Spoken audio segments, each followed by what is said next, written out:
"You already won," my brother said, loud enough for the entire boardroom to hear. A few people shifted uncomfortably in their seats. My father nodded with the slow satisfaction of a man who had already decided how the afternoon would end. Their attorney adjusted his cufflinks and leaned back in his chair. The kind of posture that belongs to someone who believes the outcome is settled before the arguments begin. I sat alone on the opposite side of the table. No legal counsel beside me, no family offering quiet encouragement, no one to pass me notes or straighten my tie. Then the lead attorney opened a thick folder and studied the first page. His expression did not change immediately. He turned to the second page, then the third. Then he stopped. The boardroom fell completely silent. He turned toward his colleagues and said something none of them expected, read the file. My brother frowned. "What file?" The attorney did not answer right away. Instead, he looked directly at me. The confidence in his face had quietly disappeared, replaced by something that looked very much like recalibration. My father leaned forward. "What is going on?" The attorney cleared his throat. He said the sentence that would dismantle everything my family believed about me. "He does not belong here as a defendant." 5 seconds later, my father's hand moved to his chest. But to understand why that moment mattered, you need to understand what kind of family I came from and what kind of son they always assumed I would be. My name is Daniel Carter. At the time these events took place, I was 34 years old and a lieutenant colonel in the United States Marine Corps, serving as a senior intelligence officer with a background in financial crimes investigation. Most people who met me for the first time saw a quiet man, measured, careful with words. They saw someone who did not volunteer information unless asked, who listened more than he spoke, and who smiled at the right moments without ever fully revealing what he was thinking. What they did not see were the years of training that built that stillness. What they did not see was everything I had learned to carry quietly because no one in my family had ever cared to ask. I grew up in Columbus, Ohio, the second son of Richard Carter and Margaret Carter. My father was a self-made man in the truest sense.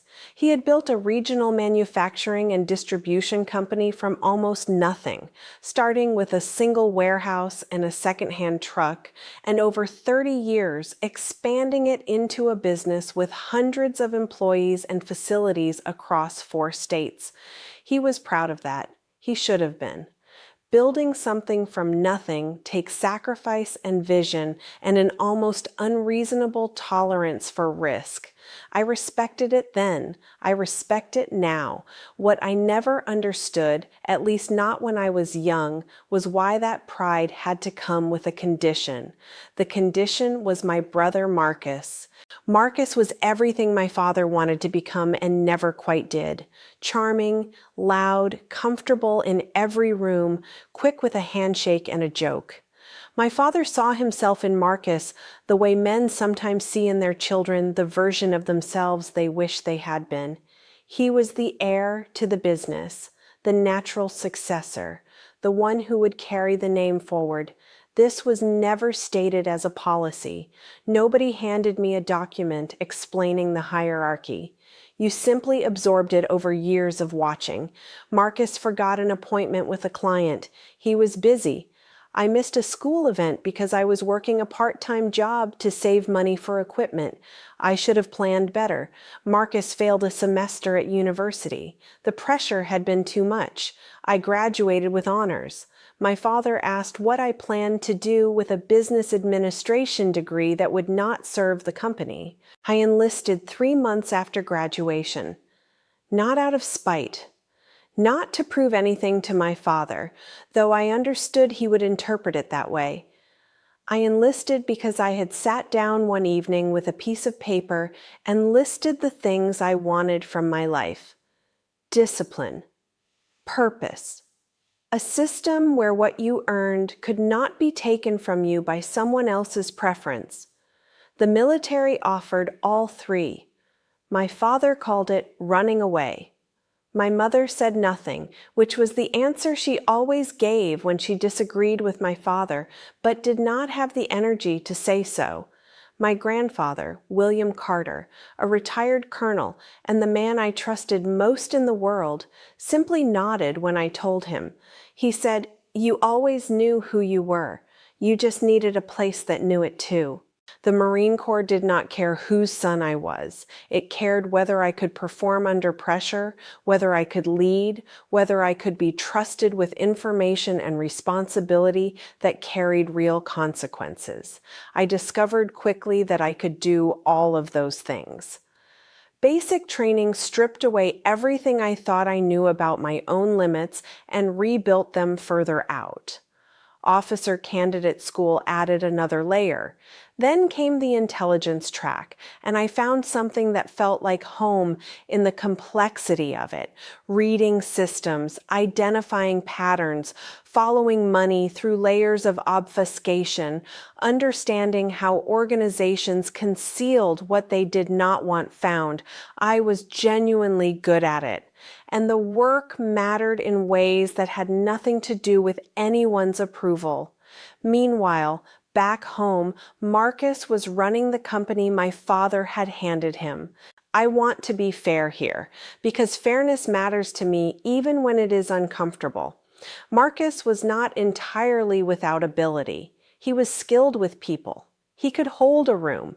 He understood customer relationships in a way that translated to short-term revenue. The problem was that his relationship with numbers was casual at best, and his tolerance for risk had none of the discipline that had made my father successful.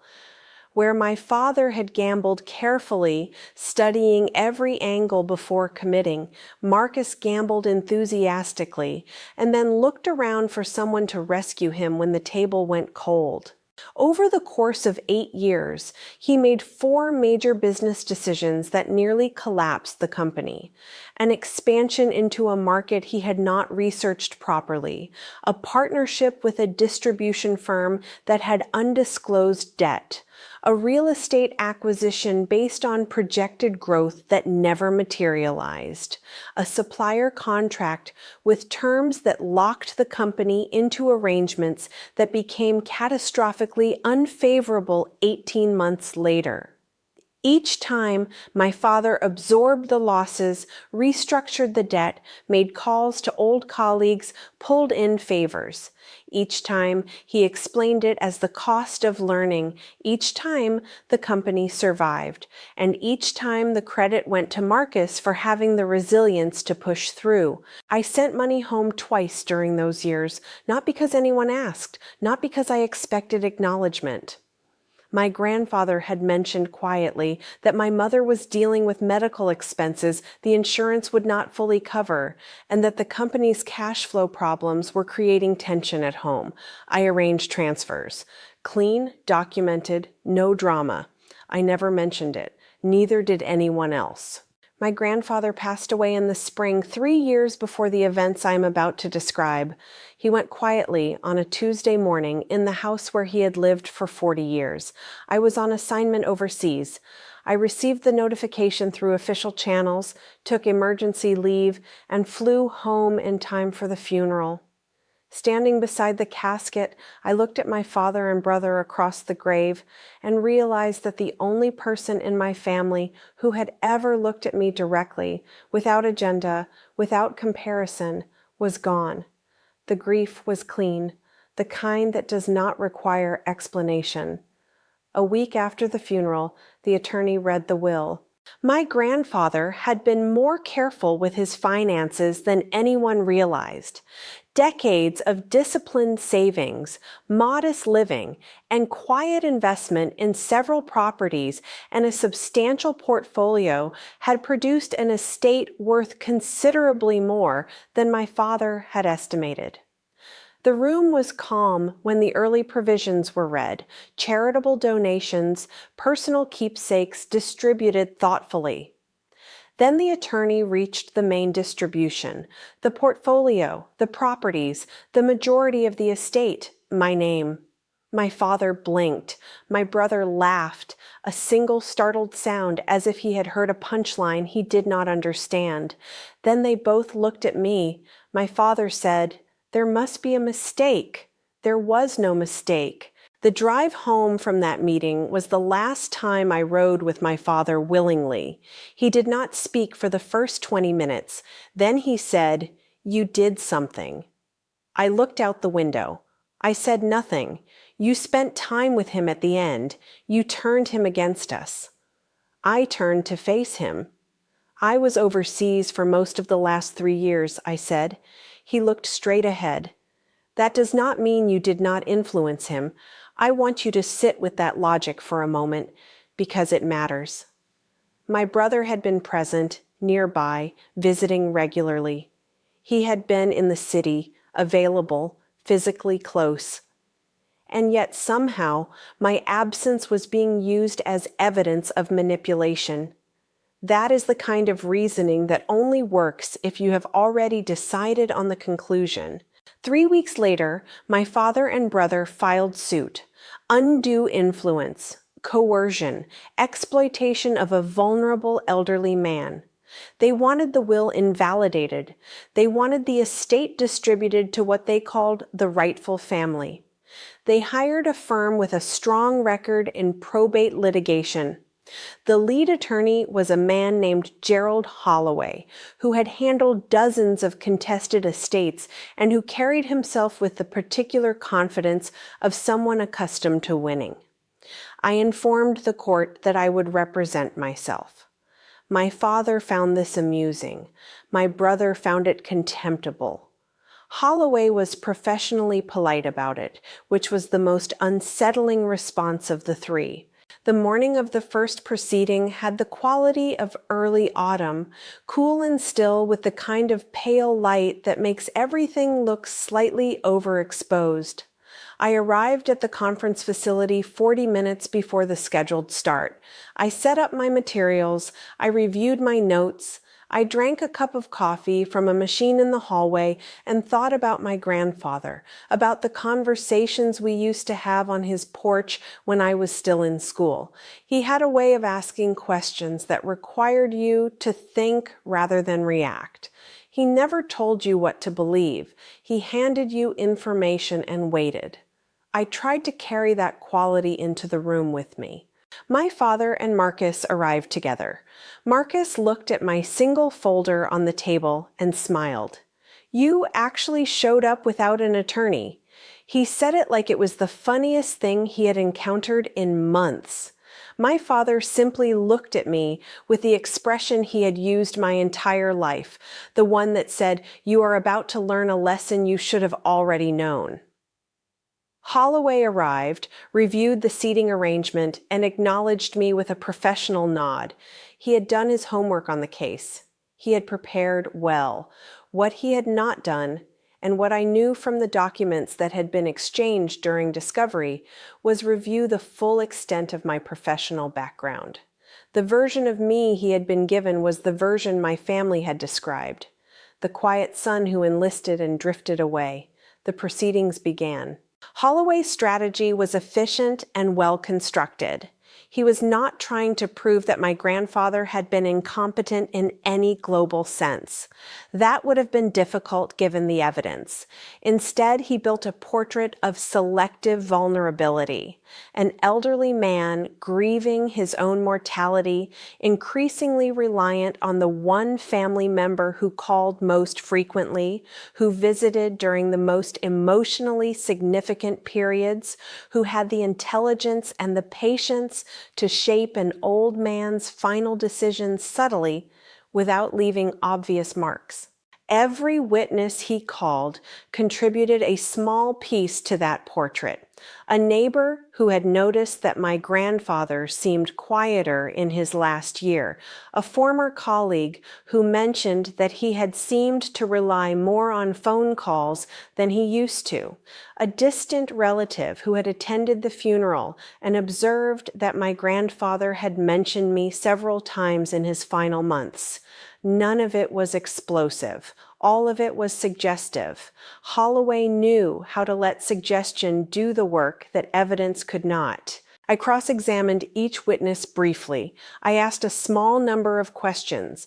I did not argue. I did not challenge emotionally. I simply asked for specifics, dates, locations, direct quotations.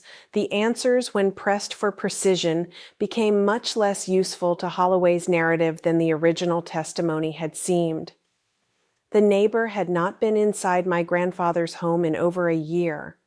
The colleague had spoken with him twice.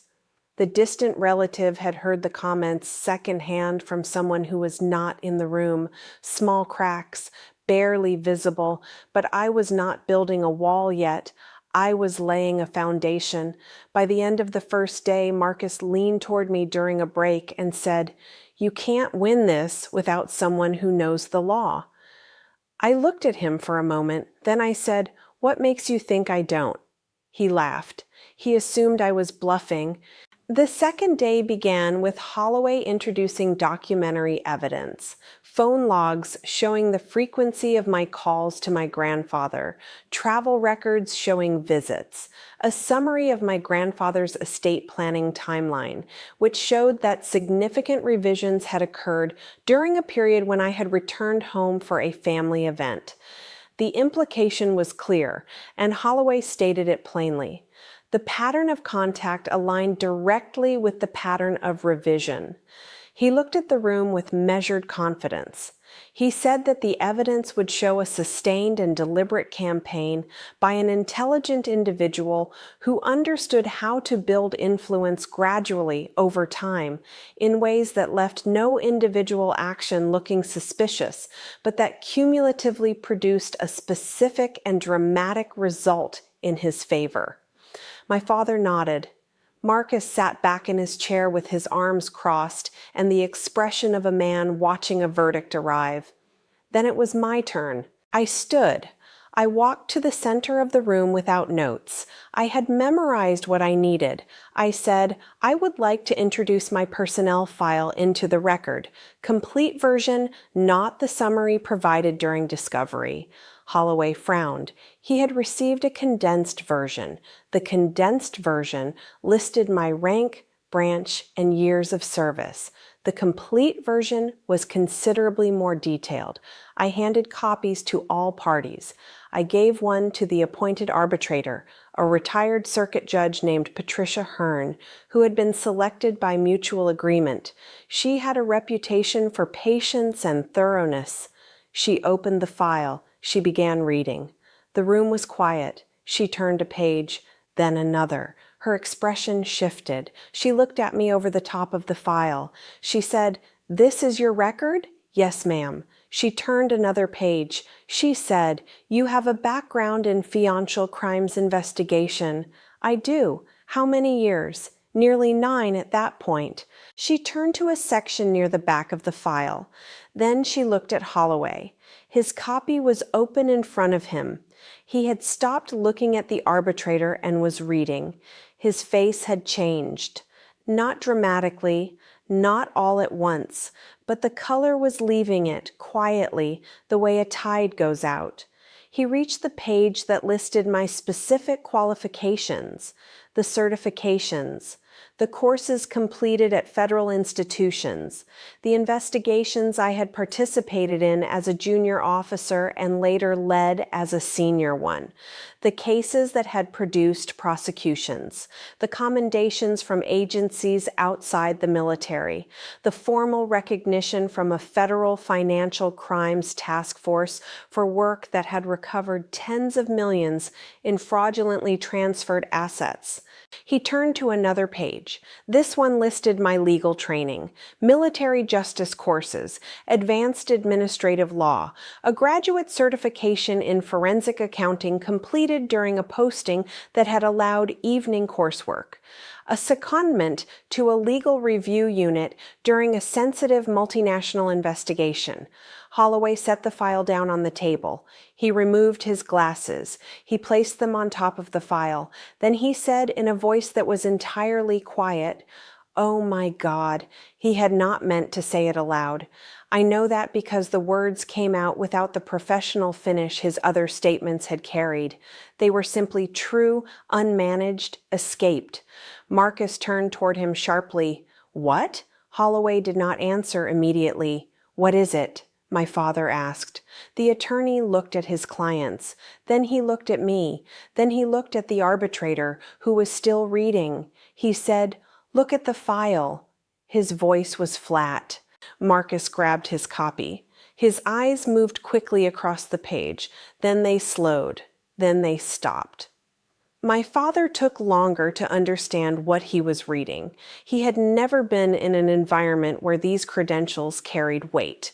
He did not immediately recognize the significance of the certifications or the names of the agencies, but he saw the number of pages, he saw the commendations, and he watched his attorney's face, which told him everything he needed to know about what those pages meant. The arbitrator placed the file on the table and looked at both sides. She said, "It appears that Mr. Carter has a professional background with direct relevance to the matters under dispute." She paused. "Mr. Holloway, do you wish to revise your characterization of the opposing party's qualifications?" Holloway picked up his glasses. He put them back on. He said, "Yes. We may need to revise several elements of our approach." That was the moment the room changed. Not the verdict, not the evidence yet to come.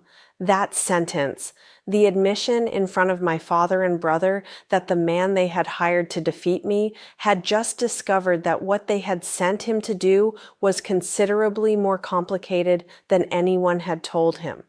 Marcus stared at me. He did not smirk. He did not say anything clever. He simply stared, the way people do when they realize they have misread a situation so completely that they cannot immediately reconstruct how it happened. I sat down, I opened my second folder, and I began. The first document I introduced was a certified forensic accounting summary covering the company's financial activity over the previous 8 years. I had obtained everything legally through the discovery process: bank statements, transfer records, board minutes, loan agreements, every document that my grandfather, as a minority shareholder in the company, had the legal right to access and that I had the legal standing to request as a party to an estate dispute that included those same assets. The numbers were not complicated. The story they told was very simple. Over 8 years, the company had transferred funds to accounts associated with Marcus Carter on 47 separate occasions. Some were documented as salary adjustments, some as performance bonuses, some as loans. 22 of the transfers categorized as loans had no repayment schedule on record and showed no repayment activity in the subsequent period. The total, including interest that would have accrued at standard rates, was substantial, more than the estate was worth. I did not editorialize. I simply walked through each transaction: date, amount, category, documentation status, repayment record. The arbitrator took notes. Holloway took notes. My father's face, which had been composed when the session began, was no longer composed. Marcus started to speak once. The arbitrator held up one hand without looking at him, and he stopped. The second document was a collection of emails. I had obtained them through the discovery process as well. Most were routine, but embedded in the records were a series of messages between Marcus and a former company board member, exchanged during the period when my grandfather had been revising his will. The messages discussed the estate directly. They discussed my grandfather's health. They discussed his tendency, mentioned with some irritation, to favor Daniel when the subject of legacy came up. And in one message, dated less than 3 weeks before the final revision of the will, Marcus had written, "If we do not get to him before the lawyers finalize the new draft, we lose everything." He said he is going to do it. Someone needs to talk to him again. The room was completely silent. Marcus's face had gone gray. My father looked at the projection where the email text was displayed. He read it once, then he read it again. Something moved through his expression that I had not seen there before. It was not anger. It was something closer to vertigo. I continued. I introduced records from the assisted living facility where my grandfather had spent time during the final months of his life. Visitor logs, staff notes, cognitive assessment records, his physician's documentation of his mental state during the period in question. The notes were consistent and clear. He had been fully oriented throughout. He had asked sharp questions of his caregivers. He had noticed billing discrepancies and corrected them. He had, according to one staff member's notation, spent an afternoon reviewing a financial document with focused attention and asked to have his attorney contacted immediately afterward. That document, it turned out, was the final revision of his will. The last piece of evidence I introduced was an audio recording. I had found it during my review of my grandfather's personal files, which had been transferred to me as executor of his estate. He had recorded it himself on a small device he kept on his desk during a phone conversation with his attorney. The recording was clear. His voice was measured and deliberate. He said that he wanted the record to reflect that he was making this decision without pressure from any family member. He said that he had reviewed his choices carefully over a period of years. He said that he understood the implications for all parties. And then he said, "Daniel never asked me for anything. That is not a coincidence. That is character. I want him to have this because he earned it, not the money, but the trust. The money follows the trust." Nobody in the room moved. My father had his hand over his mouth. The arbitrator waited a full 30 seconds after the recording ended before she spoke. She looked at Holloway. She said, "Do you wish to continue?"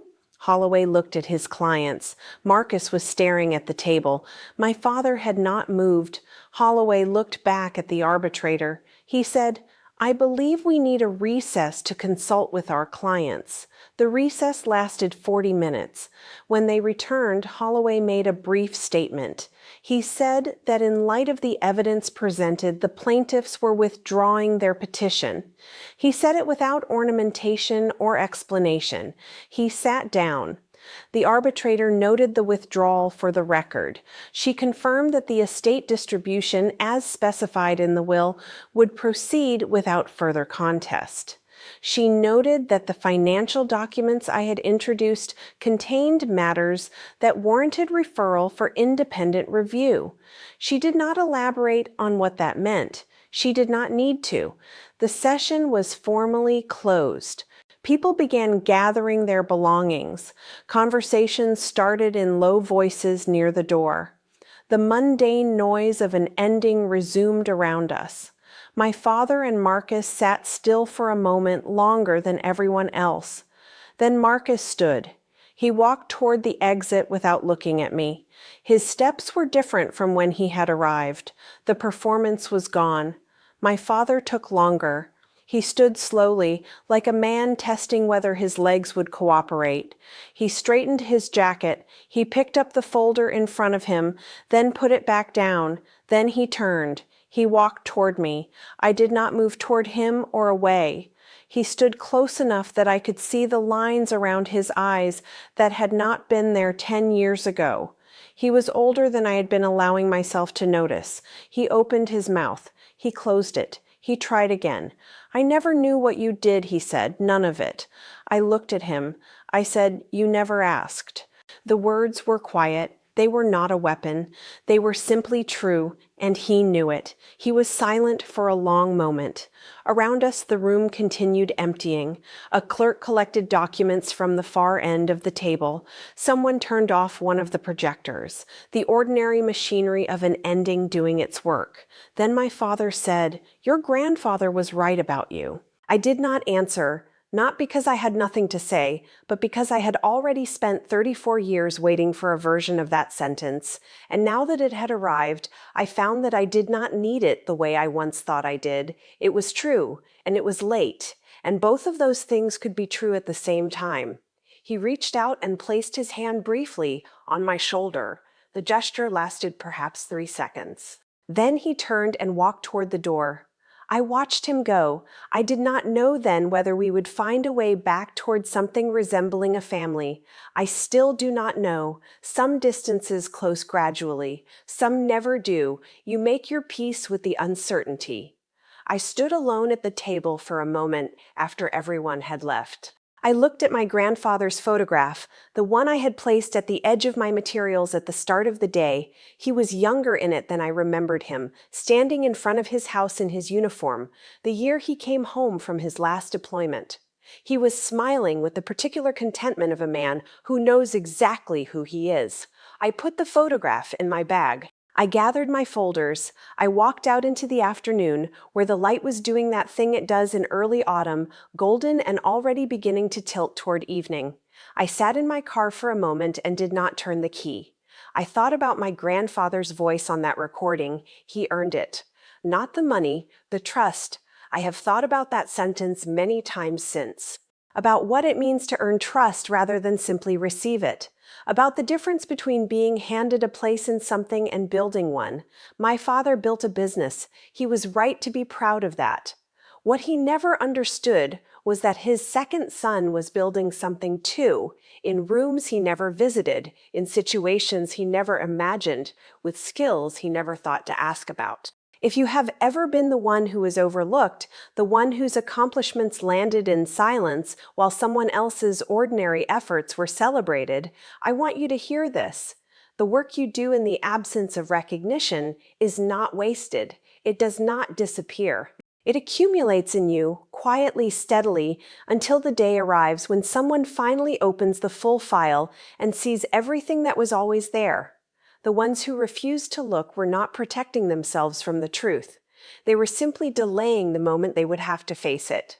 And that moment always comes. My grandfather knew what I was worth long before I stood in that room. He measured me with the right ruler. That is the only kind of inheritance that matters. Everything else is just paperwork. Thank you for spending this time with me. If this story stayed with you in any way, leave a comment and tell me what it brought up for you. I would love to hear your thoughts. And if you are drawn to stories about quiet strength, family truth, and the long road to being truly seen, please subscribe. There are more journeys ahead.